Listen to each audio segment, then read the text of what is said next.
Roma não nasceu em ruínas, mas caminhava para elas antes mesmo de Júlio César dar seu primeiro suspiro. No século I antes da nossa era, a cidade que já havia conquistado o mundo conhecido, erguido legiões invencíveis e feito reis se curvarem diante de seus estandartes, encontrava-se presa em sua própria glória decadente. O que um dia fora uma república vibrante, nascida do orgulho do povo e da força das instituições, tornara-se um teatro de vaidades, conspirações e ganância desenfreada. Os senadores, outrora guardiões da virtude e do interesse coletivo, haviam se transformado em senhores de fortuna e donos de exércitos privados, disputando entre si o controle de uma cidade onde as leis já não valiam mais que as moedas que as compravam. Roma estava exausta, e como toda estrutura grandiosa demais, começava a ruir sob seu próprio peso. Nas ruelas de paralelepípedos e nas sombras dos templos, o povo murmurava. A desigualdade atingia níveis colossais. A plebe empobrecida, sustentáculo das legiões, via-se abandonada, jogada à própria sorte. Homens que haviam lutado sob o sol ardente da Hispânia ou entre os pântanos da Gália voltavam para casa apenas para encontrar seus campos tomados por latifundiários e seus direitos dissolvidos em promessas vazias. O pão era escasso, as oportunidades ainda mais. E enquanto isso, as elites aristocráticas brindavam com vinho importado e exibiam suas túnicas tingidas de púrpura nas festas mais luxuosas da cidade. Era uma Roma de dois mundos, a da pompa e a da poeira, a da senatorial e a da sarjeta. Nesse cenário em que a República balançava como uma ponte frágil sobre um abismo de conflitos, surgiam figuras que tentavam moldar o destino da cidade à força. Generais como Caio Mário, 7 vezes cônsul, haviam desafiado a ordem estabelecida ao permitir que homens sem posses servissem no exército, uma manobra populista que lhe garantiu o amor das massas e o ódio da elite. Do outro lado, seu rival e genro, Lúcio Cornélio Sulla, encarnava a revanche da aristocracia. Em 82 a.C., e Sulla marchou sobre Roma com suas legiões, um ato sem precedentes que mostrou ao mundo que naquele novo tempo o poder já não vinha das urnas nem do Senado, mas da ponta das espadas. E essa lição César jamais esqueceria. Sulla instaurou uma ditadura sangrenta e publicou listas de proscritos, nomes de seus inimigos marcados para a morte. Centenas foram executados publicamente, suas cabeças expostas como advertência. Entre os perseguidos estava um jovem da nobreza empobrecida, de nome Gaius Júlio César, sobrinho de Mário. Ainda sem poder ou influência, César recusou-se a obedecer uma ordem direta de Sulla, divorciar-se de Cornélia, filha de Cinna, um dos aliados de Mário. Essa recusa quase lhe custou a vida, mas Sulla, alertado por amigos influentes do jovem, teria dito: "Nesse César há muitos Mários." E assim, o rapaz foi poupado, mas não esqueceu. Roma não era mais a cidade que expulsara seus reis e se orgulhara de um sistema baseado no Senado e no povo. Era um campo minado, onde cada passo podia ser mortal, e cada gesto político escondia um jogo de alianças, traições e ambições sombrias. O populus romanus, o povo romano, havia se tornado massa de manobra, jogado entre tribunos oportunistas, generais sedentos de glória e aristocratas desesperados por manter seus privilégios. Nesse pântano de contradições, um novo tipo de líder começava a se formar. Alguém que fosse nobre o suficiente para falar com os poderosos, mas próximo o bastante das dores do povo para ser idolatrado. Alguém que soubesse manejar tanto a espada quanto as palavras. Um homem capaz de transformar sua vida em símbolo. Roma precisava de um salvador ou de um conquistador. Júlio César não criou o colapso da República. Ele apenas chegou no momento exato em que tudo estava prestes a desmoronar. A sua genialidade esteve em olhar o caos sem medo, entender as falhas do sistema e usar cada uma delas como degrau para sua própria ascensão. Ele não foi o início da tempestade, foi o relâmpago que a iluminou. Na vastidão de uma Roma prestes a ruir, nasceu um menino que seria tanto reflexo quanto catalisador do fim de uma era. Gaius Júlio César veio ao mundo no dia 12 de julho de 100 a.C., segundo algumas fontes. embora outras datas também circulem entre os antigos cronistas. Filho de uma família patrícia, os Júli, que se orgulhavam de uma linhagem ancestral ligada a Enéas e a deusa Vênus, César herdou mais do que um nome nobre. Herdou a tradição de um passado glorioso e o peso de uma decadência iminente. Seu pai, também chamado Gaius Júlio Cesar, era um político de prestígio moderado, enquanto sua mãe, Aurélia Cota, descendia de uma família influente e respeitada. Mas era na austeridade de sua educação e nos olhos atentos de sua mãe que o jovem Júlio encontrou seu primeiro campo de batalha, o da disciplina, da ambição silenciosa e da astúcia precoce. Desde cedo, César revelou uma característica incomum entre os filhos da aristocracia. Ele sabia ouvir. Observava em silêncio os jogos políticos dos adultos, as mudanças de humor dos aliados, as palavras ditas e, sobretudo, as não ditas.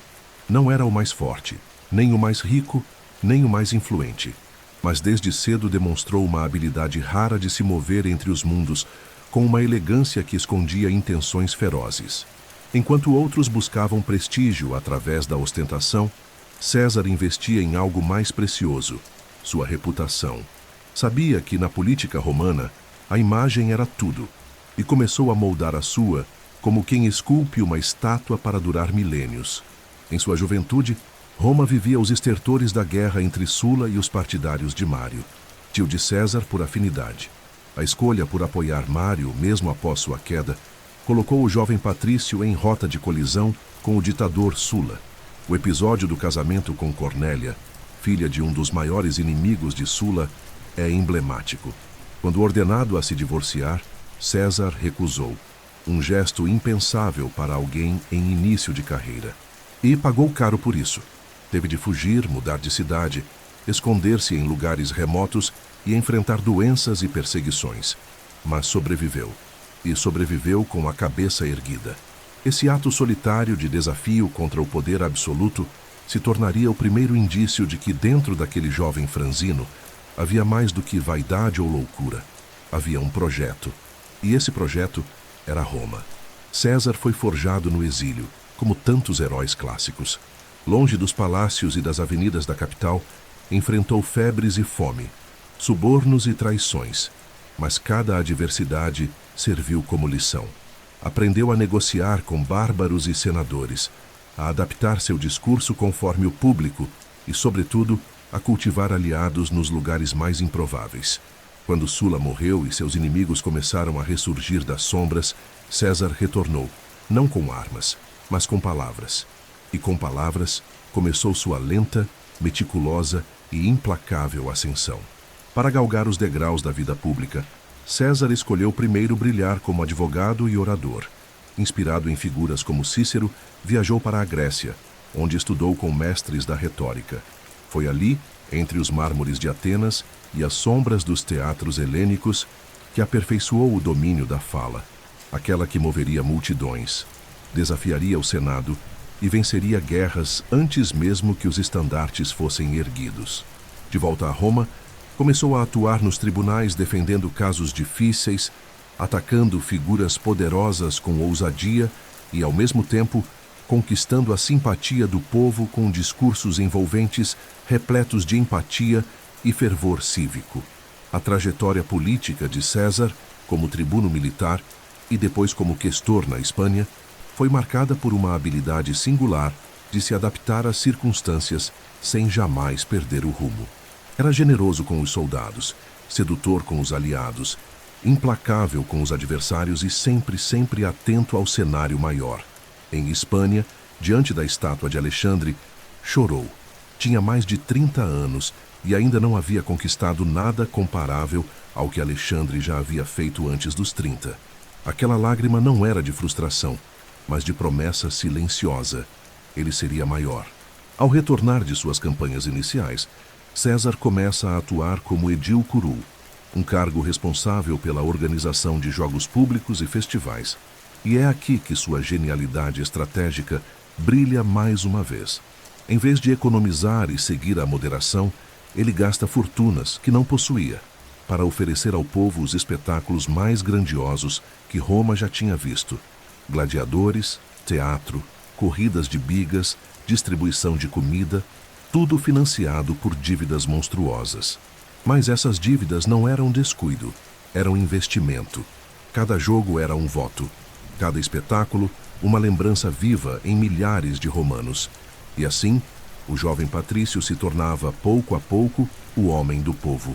O nome de Júlio César começava a circular com reverência e temor. Já não era apenas o sobrinho de Mário ou o rebelde que desafiara Sula. Era agora um símbolo de juventude ambiciosa, de talento inegável e de um novo tipo de político que não dependia da tradição, mas da visão. Roma olhava para ele com uma mistura de esperança e receio.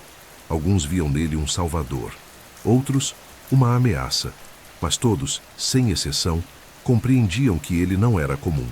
Júlio César não subiu como um relâmpago, mas como um incêndio, lento, calculado, crescente. Ao fim dessa primeira fase de sua vida, ele já havia entendido a essência da república que o cercava. Um jogo viciado, onde os vencedores não eram os mais nobres, mas os mais hábeis. E ele estava pronto para jogar, mas não como um simples participante. César mirava o tabuleiro inteiro. Júlio César, o jovem exilado que desafiara Sula e sobreviveu à tempestade, agora retornava a Roma não como um homem mudado, mas como alguém que finalmente compreendera os mecanismos invisíveis que regiam o destino da República. O jogo político era cruel, feito de máscaras, alianças efêmeras, traições sussurradas em corredores sombrios e votos comprados com promessas e sangue. E César, moldado pelo fogo da adversidade e pelo estudo das palavras, havia se tornado mestre tanto do palco quanto dos bastidores. Seu retorno não foi marcado por vitórias militares, mas por algo ainda mais poderoso: o domínio absoluto da imagem pública, a arte de encantar multidões e o talento quase sobrenatural de dizer exatamente o que cada ouvido desejava ouvir. Entre os anos de 69 e 63 a.C., César passou por cargos cruciais que prepararam o terreno para sua escalada final. Atuou como questor na Hispânia Ulterior, depois como edil curul, e por fim como pontífice máximo, o cargo religioso mais importante de Roma. Cada passo era cuidadosamente calculado. Como edil, organizou espetáculos grandiosos, conquistando o povo com pão e circo, mesmo contraindo dívidas colossais com credores como Crasso, o homem mais rico de Roma. Como pontífice máximo, ampliou seu prestígio, conectando-se à tradição religiosa e à ancestralidade divina de sua família. Afinal, os Julii alegavam descender diretamente da deusa Vênus. Em uma sociedade onde política e religião eram inseparáveis, ocupar o cargo de Pontifex Maximus não era apenas simbólico, era estratégico. Ele se tornava não só figura pública, mas também sagrada. Mas o verdadeiro trunfo de César era a oratória. Diferente de outros líderes que confiavam apenas na espada, César dominava a linguagem como uma arma letal. Seus discursos no fórum reuniam multidões. Sabia alternar entre tons solenes e íntimos, entre indignação controlada e empatia calorosa.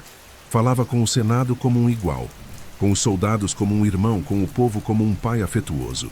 Usava metáforas herdadas dos gregos, referências aos mitos romanos e, sobretudo, exemplos concretos do sofrimento popular, a fome, a injustiça, os soldados esquecidos. Onde muitos viam números, ele enxergava rostos. E Roma, cansada de promessas vazias, começava a acreditar novamente. A cada discurso, César se fortalecia não apenas como político, mas como símbolo. As pessoas não votavam apenas por ele, votavam nele. Votavam no homem que recusou o divórcio por amor, no orador que oferecia esperança aos pobres, no nobre que não se escondia atrás de muros de mármore. Ele tornava-se um mito em construção, moldado não pela mentira, mas por uma narrativa cuidadosamente conduzida. Sua imagem era onipresente, nas ruas, nos debates, nos templos. E essa imagem era mais poderosa que qualquer exército. Mas César sabia que carisma, por si só, era volátil, precisava de estrutura. E foi assim que se aproximou de dois homens fundamentais para o próximo ato de sua trajetória: Pompeu Magno e Marco Licínio Crasso. Pompeu era o maior general de sua geração, celebrado por suas campanhas no Oriente e adorado por seus veteranos. Crasso, por sua vez, era o homem mais rico da cidade, mestre das intrigas e dos financiamentos secretos. Os dois se odiavam, mas ambos viam em César uma ponte para seus próprios objetivos. E César, com sua habilidade quase profética de compreender os desejos alheios, propôs um pacto que mudaria Roma para sempre, o MAS, Primeiro Triunvirato.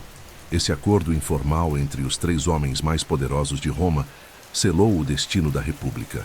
Pompeu teria o reconhecimento oficial de suas conquistas e garantias para seus soldados. Crasso receberia apoio para seus interesses financeiros e para futuras campanhas militares. E César, o elo entre os dois, garantiria para si a posição de cônsul, o cargo máximo da magistratura romana, e logo em seguida, o comando militar de províncias onde poderia construir sua própria glória militar. Era um jogo arriscado, quase insolente, pois desprezava completamente o Senado, que via essa aliança como uma afronta direta à ordem republicana. Mas era tarde. O povo apoiava César. Os veteranos apoiavam Pompeu. Os banqueiros apoiavam Crasso. E Roma já não era mais dona de si. César foi eleito cônsul em 59 a.C. E, como de costume, seu ano no poder foi tudo menos moderado. Ignorando os apelos dos senadores conservadores, ele aprovou leis de redistribuição de terras, defendia reformas agrárias e fortalecia os direitos de cidadãos comuns. Tudo isso sob forte oposição dos optimates, os aristocratas que defendiam a autoridade do Senado. Mas César não recuava. Ao contrário, enfrentava seus opositores de frente, utilizando-se de sua retórica afiada e de seu poder simbólico crescente. Ao fim de seu consulado, seu próximo destino estava selado: as províncias da Gália e da Ilíria, onde assumiria o posto de procônsul com comando de legiões e plenos poderes militares. A partir dali, começava uma nova fase, não mais como orador, mas como guerreiro. Mas mesmo ao deixar Roma, César não a abandonava. Ele sabia que para dominá-la de verdade, precisava de algo mais que aplausos. Precisava de conquista.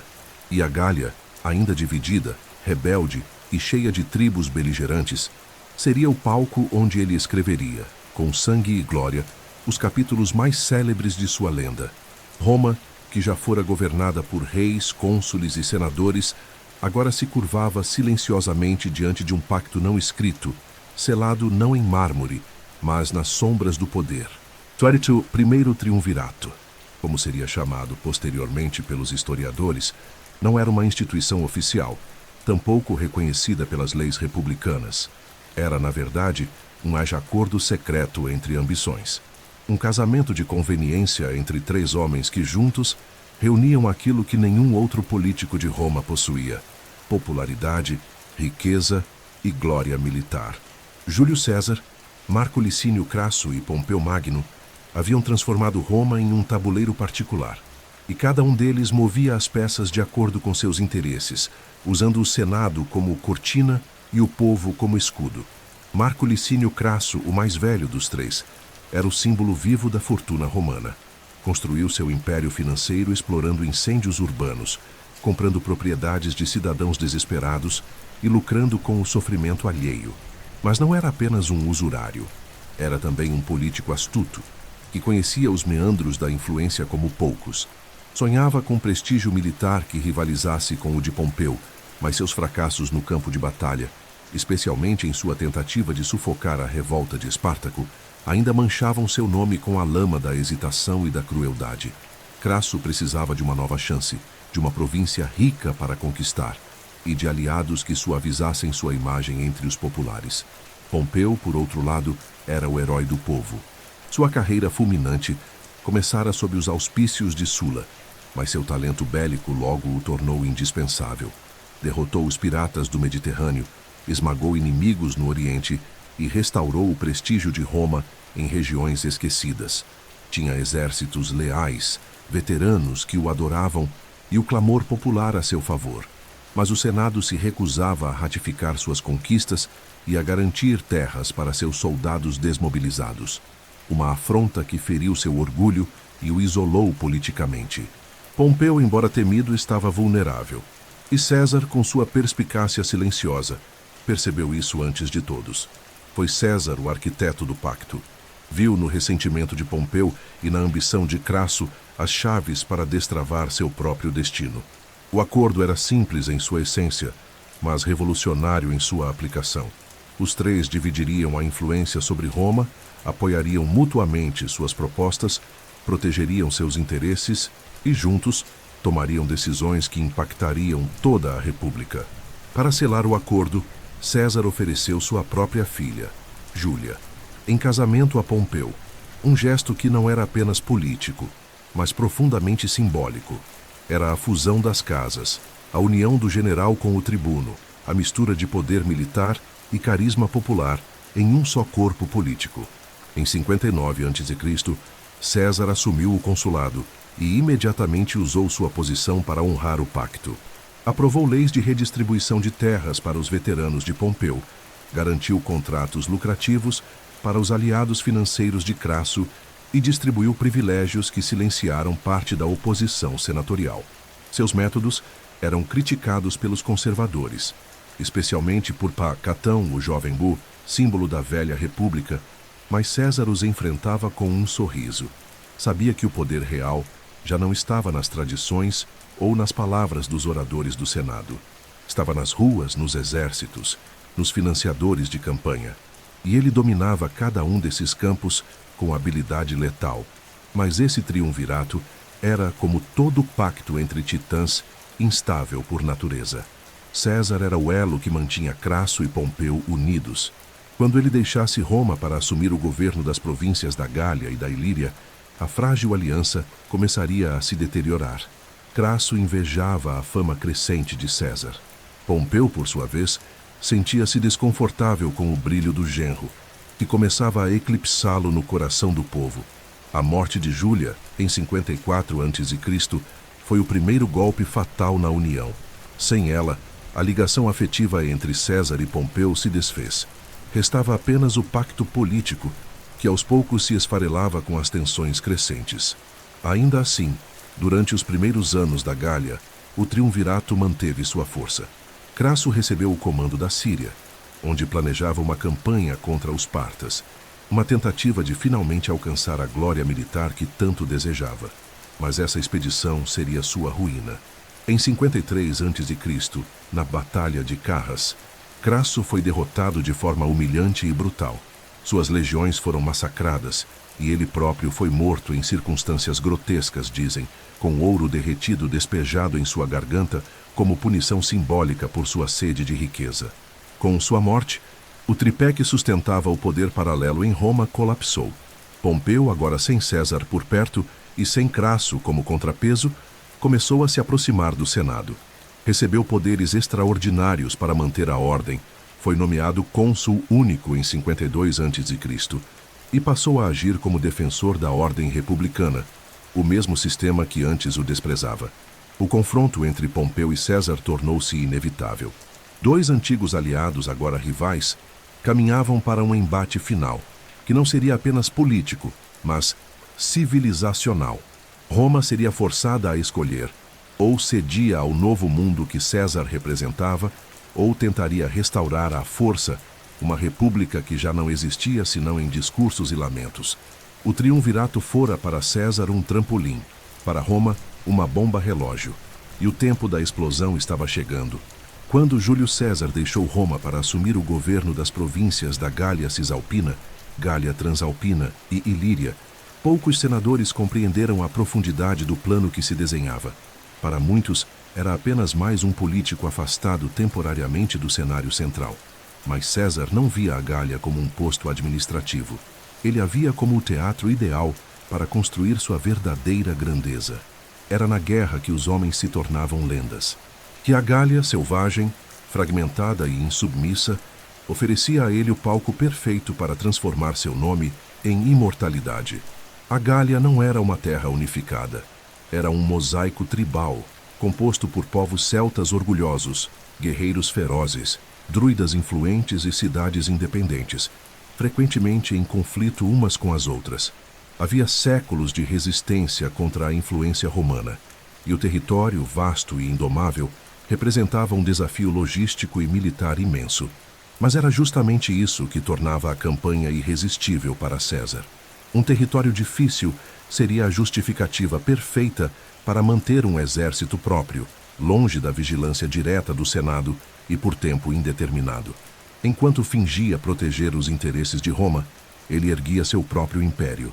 César começou sua ofensiva em 58 a.C., sob o pretexto de defender a província romana da ameaça dos Helvécios, uma tribo que buscava migrar para o oeste. Foi uma jogada estratégica. Ao se apresentar como defensor das fronteiras, conquistava legitimidade, e ao derrotar os Helvécios, ganhava terreno. A vitória foi decisiva, mas o verdadeiro prêmio foi político. Roma via César como herói. A partir daí, iniciou uma série de campanhas brutais e brilhantes contra diversas tribos: os suevos, os belgas, os nervos, os eburões. Cada batalha era descrita com riqueza de detalhes nos relatórios enviados a Roma e, posteriormente, no seu famoso comentário, o De Bello Gallico, onde César narrava suas façanhas com uma mistura de sobriedade militar e teatralidade calculada. Não era apenas um general, era seu próprio historiador, e isso fazia toda a diferença. Enquanto derrubava aldeias e sufocava revoltas, César escrevia para o povo romano a história que queria que lembrassem, a do homem que levou a civilização às fronteiras da barbárie. A realidade, porém, era mais sombria. Tribos inteiras foram aniquiladas, povoados foram queimados, prisioneiros escravizados. Estima-se que quase 1 milhão de gauleses tenham morrido ou sido reduzidos à servidão ao longo da campanha. E mesmo assim, seu nome ecoava em Roma como o do libertador. A arte da guerra se unia à arte da propaganda. O ápice da conquista veio em 52 a.C., quando César enfrentou seu inimigo mais formidável, Vercingetorix, líder dos arvernos. Jovem, carismático e estrategista brilhante, Vercingetorix conseguiu unificar tribos rivais em uma resistência inédita contra os romanos. A campanha culminou no Cerco de Alésia, uma das operações mais extraordinárias da história militar. César, cercando a cidade, foi ele próprio cercado por um exército de reforço inimigo. Em resposta, construiu 2 linhas de fortificação, uma voltada para dentro, para manter os sitiados isolados, e outra voltada para fora, para resistir aos reforços.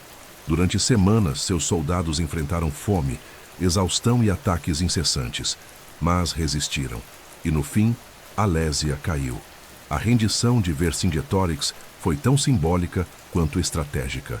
Disse que ele saiu montado em seu cavalo, com armadura reluzente, e entregou suas armas aos pés de César, em silêncio. Era o reconhecimento público da derrota gaulesa e da superioridade do conquistador. César, com isso, selava sua reputação como o maior general romano de sua geração. A Gália estava oficialmente sob controle, mas mais do que o território, César havia conquistado algo ainda mais valioso: a lealdade inquebrantável de suas legiões. Durante as campanhas, César não apenas comandava, ele compartilhava do frio, da fome, da lama, marchava ao lado dos soldados, comia do mesmo pão, enfrentava os mesmos perigos, distribuía recompensas generosas e escrevia cartas pessoais, elogiando atos de bravura. Criava uma fraternidade baseada na admiração e na dependência. Os soldados não lutavam mais por Roma, lutavam por ele. E isso, para o Senado, era aterrorizante. Em Roma, os senadores observavam com inquietação o crescimento do poder de César. Seu mandato estava perto do fim, e a lei exigia que, ao retornar, ele renunciasse ao comando de suas tropas antes de entrar na cidade. Mas César temia o óbvio. Se abrisse mão de seu exército, seria processado, talvez exilado ou assassinado. Seus inimigos políticos, especialmente Pompeu, agora aliado dos conservadores, não esconderiam a vingança. A solução parecia impossível. Ou ele enfrentava o Senado e cruzava a fronteira com armas, ou aceitava o fim de sua carreira. A Gália havia dado a César riqueza, prestígio e um exército. mas também lhe dera uma escolha impossível. Roma o aplaudia, mas também o temia. Era o homem mais popular da República, e por isso mesmo, o mais perigoso. A travessia do Rubicão se aproximava, e com ela, o início do fim de uma era. Ano 49 a.C. Um silêncio opressivo pairava sobre o norte da Itália, enquanto as águas frias do pequeno rio Rubicão corriam discretas entre margens aparentemente banais. Não havia portões dourados, nem colunas triunfais. Apenas um riacho, uma fronteira simbólica. Mas além daquela linha invisível, começava o território sagrado da Itália. E a lei romana era clara. Nenhum general poderia atravessá-la com suas legiões armadas sem cometer um crime contra a República. E ainda assim, foi exatamente ali que César parou, respirou fundo e, segundo a tradição, murmurou em voz baixa: Alea iacta est. A sorte está lançada. Esse gesto simples, cruzar um pequeno rio com suas tropas, foi, na prática, uma declaração de guerra contra o próprio Senado.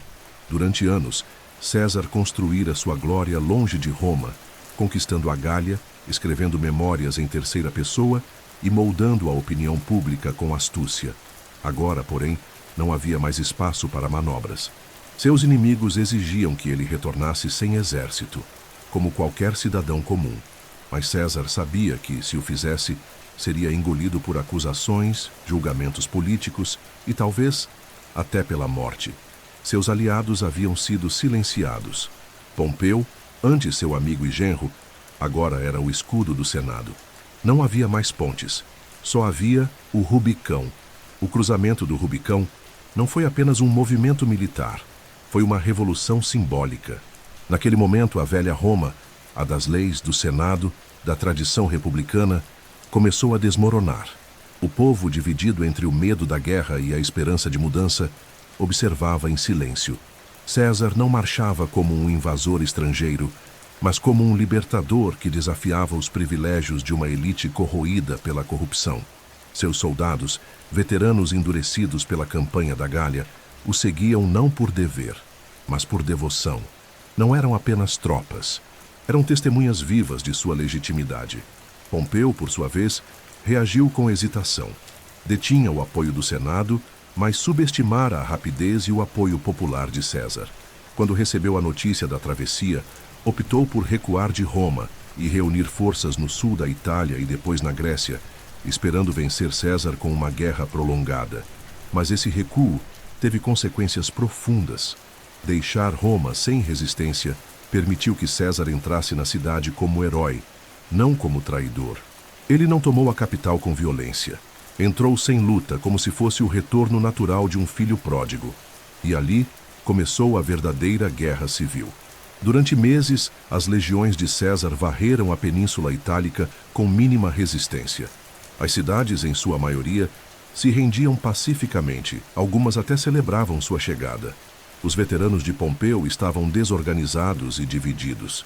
Enquanto isso, César mantinha uma política de clemência. Poupava adversários, oferecia perdão, permitia que inimigos fugissem com vida. Era uma estratégia brilhante. Mostrava-se forte o suficiente para vencer, mas generoso o bastante para ser amado. Os republicanos conservadores, como Catão, viam isso como demagogia.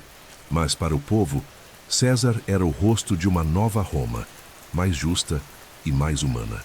Com a Itália sob controle, César embarcou para a Espanha, onde enfrentou e derrotou rapidamente os aliados de Pompeu. Enquanto isso, Pompeu reunia forças na Grécia, contando com apoio de províncias orientais, reis aliados e senadores exilados. A batalha final entre os dois gigantes se aproximava. Mas antes de marchar contra seu antigo aliado, César precisava resolver a situação interna. Foi nomeado ditador por um breve período para restaurar a ordem e convocar eleições. Um gesto que, embora legal, já revelava os contornos do poder absoluto. Em 48 a.C., César deixou Roma em direção à Grécia, pronto para enfrentar Pompeu em Farsalos, em uma batalha que não decidiria apenas o futuro de dois homens, mas o futuro de toda uma civilização. A travessia do Rubicão, embora rápida e aparentemente simples, permanece como um dos atos mais impactantes da história ocidental. Foi o momento em que um homem decidiu que as leis antigas não eram mais suficientes para conter os anseios de um novo mundo. E, ao fazê-lo, redefiniu para sempre o que significava ser romano. César não cruzou o Rubicão para destruir Roma. Ele o cruzou para fundi-la a si mesmo. A partir dali, Roma e César seriam inseparáveis, para o bem ou para o colapso de tudo o que um dia se chamou República. Após cruzar o Rubicão, o conflito já não era mais político, era existencial. Roma não assistia a uma simples disputa entre dois generais, mas ao dilaceramento da própria alma republicana. De um lado, César, o conquistador da Gália, carregava o apoio das massas, o carisma popular e um exército fiel que o seguia como a um deus vivo. Do outro-se Pompeu Magno, o velho campeão da República, apoiado pelo Senado, pelos nobres e pelos defensores do status quo. Era o embate entre o novo e o antigo, entre o reformador e o conservador, entre o mundo que nascia e o mundo que se recusava a morrer. Pompeu, estrategista experiente, decidiu não enfrentar César em solo italiano. Retirou-se para a Grécia, onde podia reunir um exército robusto com apoio das províncias do Oriente e da aristocracia romana exilada. Essa decisão, embora lógica militarmente, teve um alto custo simbólico. Ao abandonar Roma, Pompeu parecia abdicar da defesa da cidade eterna. César, por outro lado, entrava em Roma não como um tirano, mas como um salvador. Estava armado, sim, mas armado de legitimidade, amparado por seu passado glorioso e pela promessa de reformas. Com o domínio sobre a Península Itálica consolidado, César partiu para a Espanha, onde derrotou os legados de Pompeu na Batalha de Ilerda. Demonstrou mais uma vez sua genialidade tática e sua política de clemência. Os adversários derrotados eram muitas vezes perdoados e até reintegrados. Esse gesto, longe de ser puro altruísmo, servia a um objetivo preciso: conquistar corações e mentes, enfraquecer os argumentos de seus opositores e consolidar uma imagem de liderança benevolente, mas implacável. Em 48 a.C., César seguiu para o Oriente e enfrentou Pompeu na decisiva meina Batalha de Pharsalus Mupanbeide na Tessália. Pompeu possuía o dobro de tropas, mais cavaleiros e melhor posição estratégica. O Senado confiava na vitória, mas a inteligência de César em campo era incomparável. Percebendo que seria flanqueado pela cavalaria inimiga, escondeu atrás de sua própria cavalaria uma linha secreta de infantaria leve, armada com lanças e instruída a mirar nos rostos dos cavaleiros. O choque psicológico foi devastador. A cavalaria pompeiana recuou desorganizada e César avançou com precisão cirúrgica. Pompeu foi derrotado de forma humilhante. Fugiu com poucos homens, deixando para trás não apenas soldados mortos, mas no sonho de uma república invencível. Pompeu buscou refúgio no Egito, onde esperava apoio político. Mas ali o destino lhe foi cruel. O jovem faraó Ptolemeu XIII, desejando agradar a César e evitar envolvimento em uma guerra romana, ordenou sua morte. Pompeu foi assassinado na praia, decapitado por traidores egípcios. Quando César chegou a Alexandria e recebeu a cabeça do antigo aliado e rival, chorou, não por amizade, mas porque, com a morte de Pompeu, morria também o último elo entre César e sua própria juventude republicana. O Egito, então, mergulhado numa guerra civil entre Ptolemeu e sua irmã, a Cleópatra VII Pó, tornou-se palco de mais uma virada histórica. César decidiu intervir em favor de Cleópatra, e o que começou como uma aliança estratégica logo se transformou em um romance lendário. Cleópatra, inteligente, culta, ambiciosa, via em César o aliado perfeito para restaurar seu trono. César, por sua vez, via nela a possibilidade de estender sua influência ao mundo helenístico. O relacionamento escandalizou Roma, especialmente após o nascimento de bis Ptolemeu César, conhecido como Cesarion, o suposto filho dos dois. Após restaurar Cleópatra no poder e vencer as forças de Ptolemeu na Batalha do Nilo, César permaneceu no Egito por um longo período. Quando finalmente retornou ao mundo romano, seguiu para a Ásia Menor, onde derrotou o rei Farnaces II do Ponto em uma campanha relâmpago. A vitória foi tão rápida e fulminante que ele a resumiu em 3 palavras eternas: veni, vidi, vici. Vim, vi, venci. Ao voltar para Roma, César era senhor de todo o mundo romano. Seus inimigos estavam mortos ou rendidos. Suas legiões haviam vencido em 3 continentes. O Senado, agora submisso, concedeu-lhe títulos extraordinários: ditador por 10 anos, cônsul vitalício e até o direito de nomear metade dos magistrados.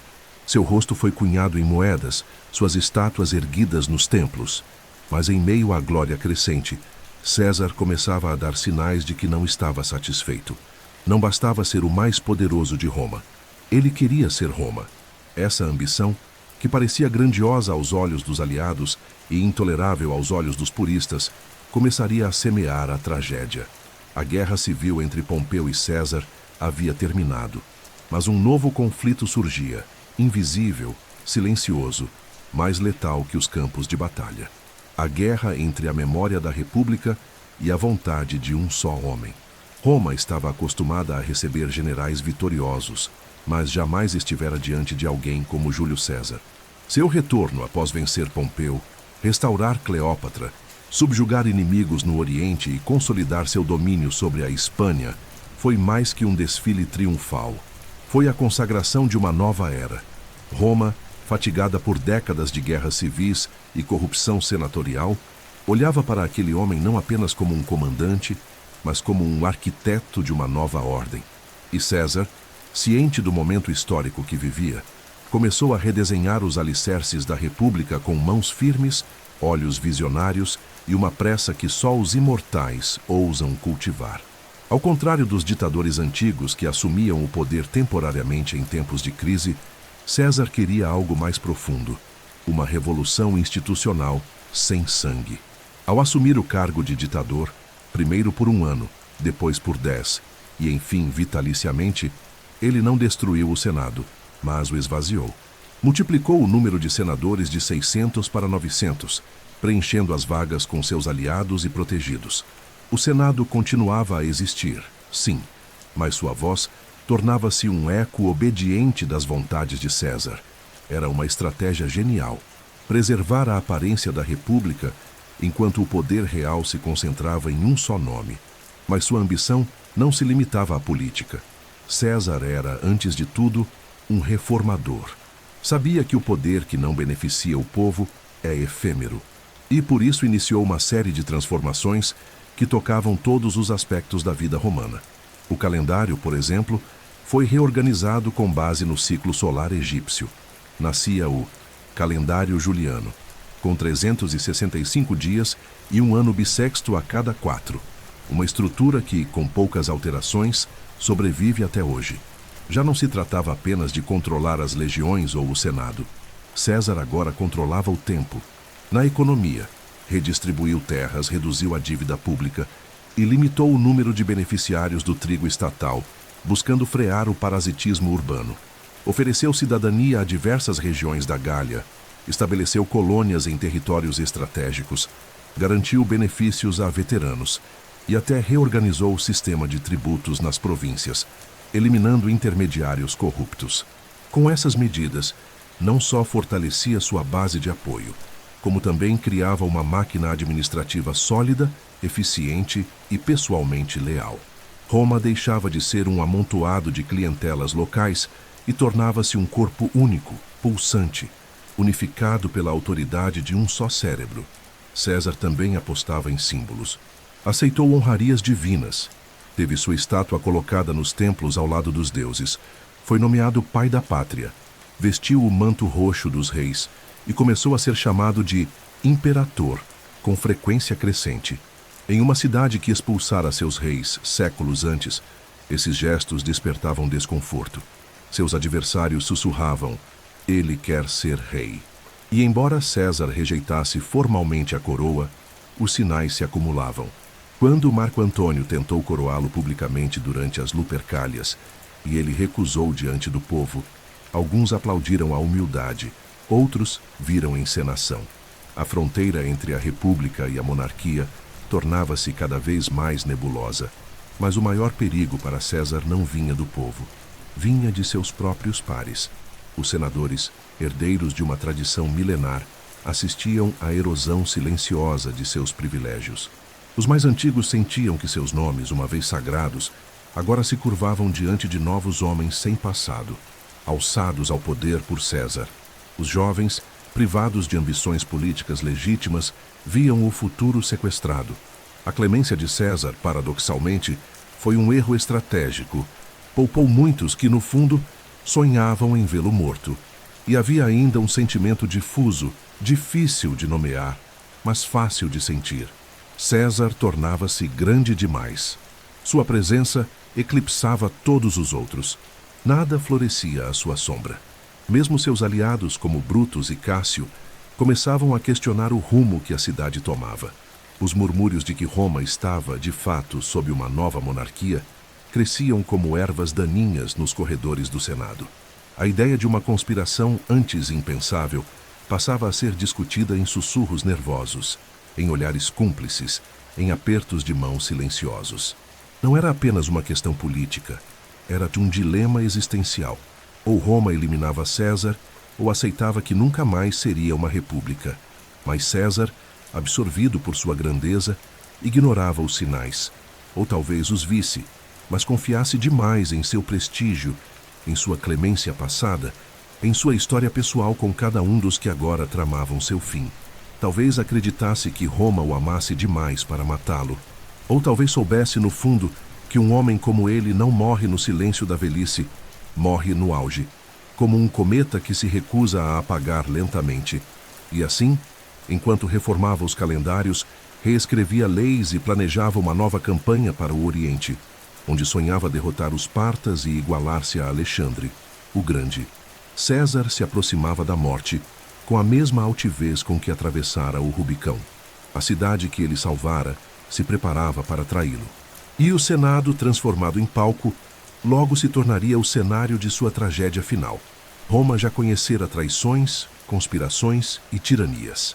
Mas nada a preparou para o que se desenrolaria nas entranhas do Senado no dia 15 de março de 44 a.C., os Dáidos de Março, como ficariam eternamente conhecidos. Ali no coração da República, onde as leis haviam nascido, onde os cônsules discursavam e onde os deuses haviam sido consultados por séculos, um punhado de homens, tomados pelo medo e pela nostalgia de um passado agonizante, ergueria suas adagas não apenas contra um homem, mas contra o próprio tempo. Júlio César, ditador vitalício, senhor de Roma, reformador implacável e símbolo vivo de uma nova era, caminhava para o teatro de Pompeu, onde o Senado reunia-se temporariamente enquanto a Cúria estava em reformas. O local, ironicamente, fora construído por Pompeu, seu antigo aliado e depois rival, cuja sombra pairava sobre aquele momento com uma intensidade quase simbólica.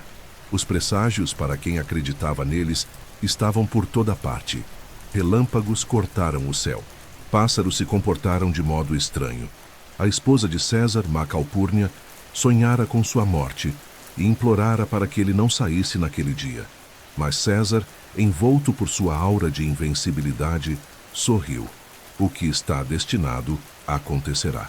Mais de 60 senadores estavam envolvidos na conspiração. Entre eles, Marco Júnior Bruto, filho de Servília, antiga amante de César, e alguém que ele amava como a um filho. Também estava Cássio Longino, o cérebro estratégico da conspiração, além de nomes respeitados como Casca, Décimos Brutus, Trebônios e outros que já haviam sido perdoados por César em guerras passadas. O plano era simples e brutal: cercá-lo no Senado, isolar sua guarda pessoal e desferir os golpes com rapidez suficiente para impedir reação. A motivação? Uma combinação explosiva de medo político, ressentimento pessoal e uma convicção, talvez ingênua, talvez desesperada, de que matar César salvaria a República. Na manhã do crime, os conspiradores se reuniram disfarçadamente. Quando César entrou no Senado, os gestos eram aparentemente cordiais. Sorrisos fingidos, cabeças curvadas. Um pedido de clemência por parte de Metelo Cimber foi o sinal combinado. César tentou recusar. No instante seguinte, o primeiro punhal cortou o ar, depois outro e mais outro. Ele tentou resistir, mas foi subjugado pela multidão de lâminas. Foram 23 golpes. Dizem que ele caiu aos pés da estátua de Pompeu, tingindo-a com seu sangue, como se o passado, simbolizado por seu velho rival, triunfasse no instante de sua queda. E dizem também, embora historiadores debatam, que ao ver Bruto entre os assassinos teria sussurrado: "Tu quoque, Brute? Até tu, Bruto." Uma frase que, real ou não, atravessaria os séculos como o som mais amargo da decepção humana. César, o homem que atravessou o Rubicão, caiu diante das adagas de seus antigos aliados, mas os conspiradores, apesar do sucesso da execução, fracassaram em tudo o mais. Eles esperavam que, ao matar César, restaurariam a República, que o povo aliviado ergueria cânticos de liberdade, que o Senado reassumiria o poder moral. Mas a multidão não reagiu como esperavam. O corpo de César foi deixado no chão, e os cidadãos, ao saberem do ocorrido, não vibraram. Choraram, se enfureceram, se revoltaram. Porque César não era apenas um governante. Era um símbolo, um pai, um protetor. Seu corpo dilacerado foi velado diante de uma Roma em luto. Quando no Marco Antônio, seu aliado e cônsul, leu seu testamento e mostrou suas vestes ensanguentadas, o povo explodiu em fúria. Multidões invadiram as ruas. Os conspiradores foram vaiados, perseguidos, expulsos. A República, longe de renascer, afundava ainda mais no caos. O testamento de César deixava claro seu amor por Roma. Legava parte de sua fortuna ao povo. Doava jardins públicos e nomeava como herdeiro adotivo um jovem ainda pouco conhecido, Caio Otávio, que se tornaria Otaviano, e mais tarde, Augusto, o primeiro imperador de Roma. A ironia cruel é que, ao tentar impedir a tirania, os conspiradores selaram o destino do império. A morte de César não foi o fim da concentração de poder. Foi o ponto de ignição para uma nova era de autocracia. César morreu acreditando que estava reformando Roma, mas no fim, Roma o reformou. E aqueles que o mataram, acreditando defender a liberdade, não perceberam que Bull na liberdade já havia morrido no coração do povo. A República não fora assassinada com as facas, mas com os silêncios, as corrupções e os medos que a precederam. Os idos de março tornaram-se um marco eterno, não apenas na história de Roma, mas na história de todos os impérios e nações que, diante do poder absoluto, vacilam entre a esperança de justiça e o terror da ambição humana. Roma, tão habituada a vitórias, marchas triunfais e aclamações nas praças, não sabia como enterrar um deus. Quando Júlio César tombou sob as adagas de homens que diziam amar a República, algo maior do que um corpo caiu no chão de mármore do Senado. Caiu a ilusão de que o povo aceitava passivamente o retorno ao passado. O que os conspiradores esperavam como uma libertação foi sentido como um sacrilégio, porque César, mais do que ditador, era símbolo, era pai, era futuro, e Roma, órfã de seu ditador, transbordou em luto e em fúria. O velório de César foi um espetáculo que misturava devoção, teatro e revolta. Marco Antônio, o cônsul que partilhara o poder com ele, tomou para si o papel de orador fúnebre. E ali, em frente ao povo, seu discurso não foi uma elegia, foi uma faísca.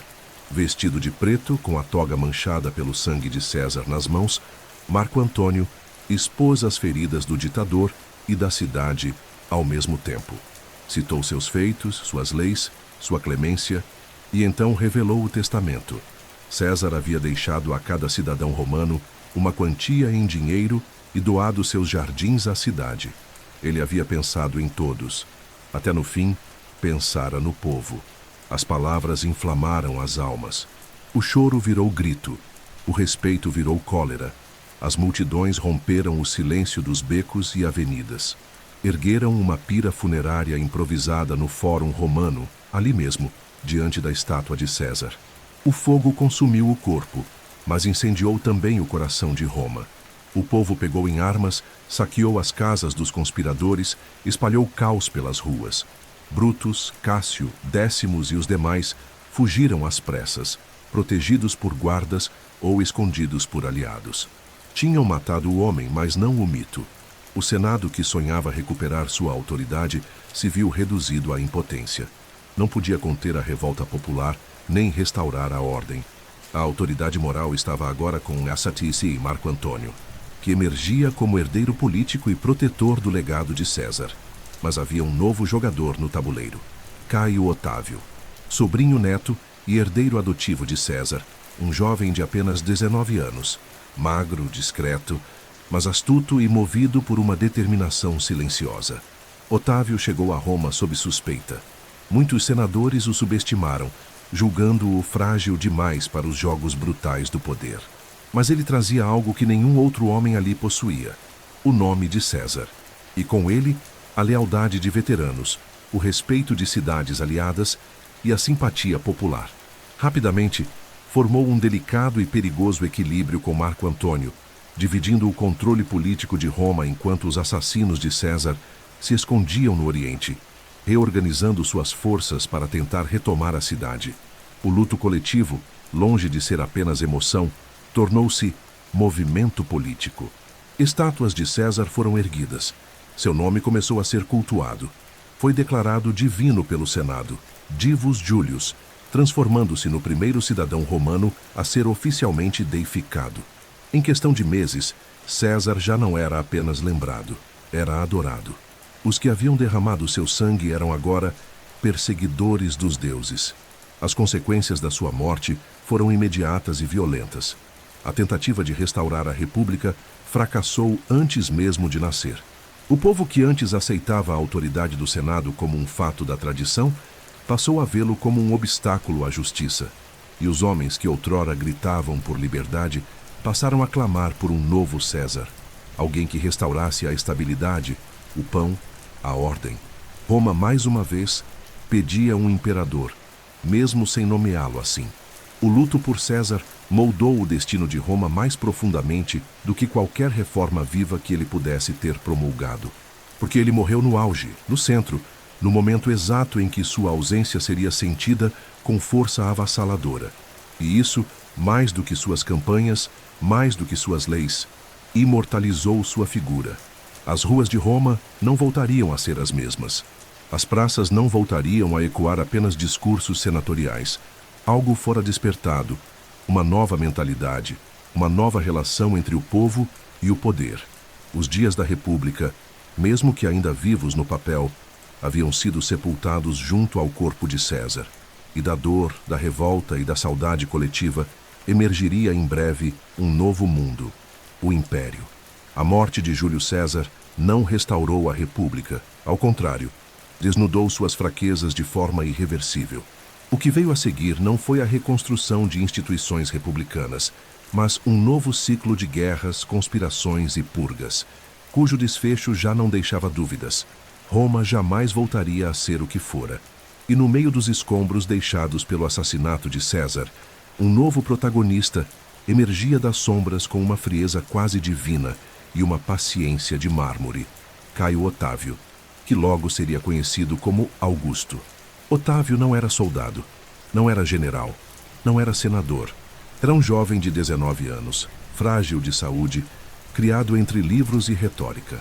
Mas tinha algo que nenhum outro homem da época podia reivindicar. Era filho adotivo e herdeiro político de César, conforme testamento registrado e reconhecido. Mais que isso, carregava agora o nome do morto mais amado e mais temido da história de Roma. Em pouco tempo, aprenderia a usar esse nome com uma habilidade que nem mesmo César possuíra. O sangue do tio-avô corria em suas veias apenas simbolicamente, mas a ambição silenciosa, o cálculo impassível e o dom de manipular homens e símbolos pareciam-lhe naturais como a respiração. Logo após a morte de César, Otávio viajou de Apolônia até Roma. A cidade estava em tumulto. Marco Antônio, antigo aliado de César e cônsul em exercício, tentava consolidar sua posição como sucessor natural do ditador, controlando os fundos públicos e o aparato militar. Mas com a chegada de Otávio, nascia uma disputa de legitimidade que dividiria Roma mais uma vez. O Senado, temendo Antônio, viu em Otávio uma peça útil para conter seu avanço. Antônio, por sua vez, subestimou o jovem, e Otávio, com precisão cirúrgica, explorou as vaidades e o medo de ambos os lados. A partir de 43 a.C., Otávio começou a reunir apoio entre os veteranos de César, prometendo justiça contra os assassinos e, ao mesmo tempo, apresentando-se como um restaurador da ordem. Em uma manobra ousada, marchou sobre Roma com suas tropas, não para conquistar a cidade, mas para exigir um lugar legítimo no poder. Foi eleito cônsul, e com isso passou a agir com autoridade legal, preparando o cenário para sua vingança. Mas a vingança não viria sozinho. Otávio percebeu que não venceria Cássio e Bruto, os principais assassinos de César, apenas com sua juventude. Era necessário formar uma aliança momentânea, e assim, em novembro de 43 a.C., e firmou-se num segundo triunvirato, composto por Otávio, Marco Antônio e Lépido. Diferente do primeiro, este triunvirato tinha força legal, conferida por lei. Os 3 homens assumiram poderes absolutos por 5 anos para restaurar a República, um eufemismo para reorganizar Roma sob controle militar. O primeiro ato foi de sangue. Publicaram listas de proscritos, cidadãos condenados à morte sem julgamento. Cícero, o maior orador da República, crítico feroz de Antônio, foi incluído e executado. A cidade mergulhou em terror. Propriedades foram confiscadas, famílias destruídas. Mas, aos olhos do povo, os triunviros eram instrumentos da justiça cesariana. O sangue era o preço da estabilidade. Enquanto isso, Bruto e Cássio consolidavam forças no Oriente. A guerra era inevitável. Em 42 a.C., as forças dos triunviros enfrentaram os assassinos de César na Batalha de Filipos, na Macedônia. Antônio comandou uma parte das tropas, Otávio outra. A luta foi brutal. Bruto e Cássio foram derrotados. Ambos tiraram a própria vida. A República, mesmo ferida, respirava ali pela última vez. Com sua morte, morria também qualquer chance real de retorno ao antigo sistema.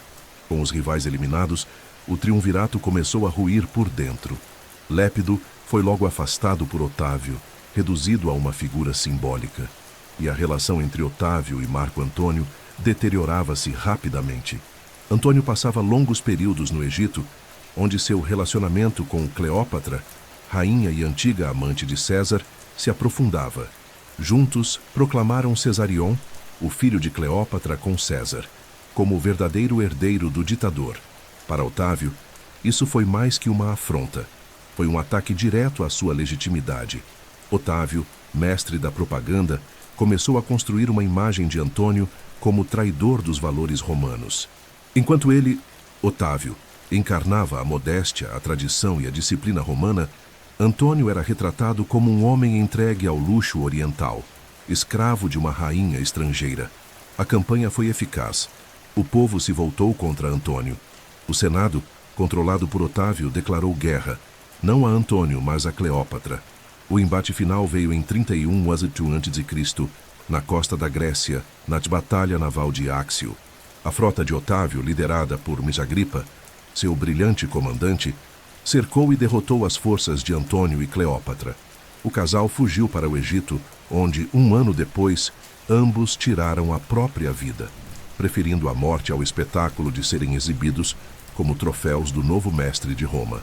Com seus rivais eliminados, Otávio voltou para Roma, não como general, não como tirano, mas como salvador. Em 27 a.C., recusou formalmente o título de rei e ofereceu ao Senado todos os seus poderes. Em resposta, foi aclamado como Augusto das, o Venerável, o consagrado pelos deuses. Ganhou o título de Princeps, o primeiro cidadão. O império nascera, não por decreto, mas por aclamação. Era uma república apenas de nome.